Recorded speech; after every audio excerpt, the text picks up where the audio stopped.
तर मुंबईच्या राजाची ही विसर्जन मिरवणूक आपण पाहतोय।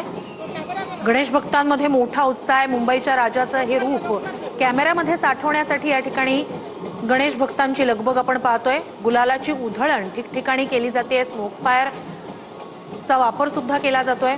ढोल ताशाचा गजर आहे, डीजेचा दणदणाट आहे आणि गणेश भक्तांमध्ये मोठा उत्साह आहे। जसजसा आता दिवस पुढे सरकेल तसतसं विसर्जन मिरवणुकांमधला उत्साह हा अधिकच वाढत जाणार आहे। अधिकच रंगतदार अशा विसर्जन मिरवणुका होतील। तर ही दृश्य मुंबईच्या राजाची गुलालाची उधळण केली जाते। स्मोक फायरनं स्वागत केलं जातंय। मुंबईच्या राजाची विसर्जन मिरवणूक 22 फुटी उंच अशी ही गणेश मूर्ती कोणत्याही साच्यानं बनवलेली नसते, हातानं बनवलेली असते। पारंपरिक पद्धतीने ही मूर्ती घडवली जाते आणि त्यामुळेच मुंबईच्या राजाचं हे रूप आपल्या कॅमेऱ्यात साठवण्यासाठी या सगळ्या गणेश भक्तांची इथे लगबग आपण पाहतोय।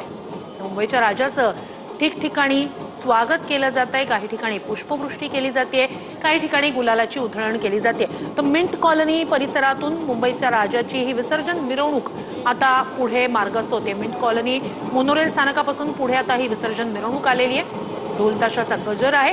अधूनमधून पावसाच्या सरी बरसत आहेत, मात्र विसर्जन मिरवणुकीतला उत्साह तसूभरही कमी होत नाहीये।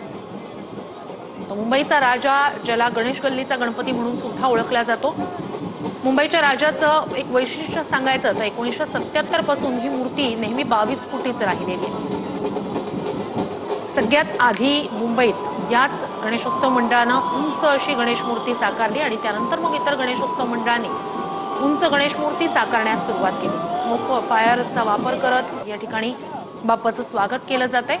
मुंबईच्या राजाची ही विसर्जन मिरवणूक जसजशी पुढे मार्गस्थ होते तसतसं त्या ठिकाणी स्थानिकांकडून फुलांची उधळण करत, पुष्पवृष्टी करत बाप्पाचं स्वागत केलं जातंय। खरं तर गणरायाची ही रूपं वेगवेगळी, गणरायाच्या मूर्ती वेगवेगळ्या रूपात साकारल्या जातात।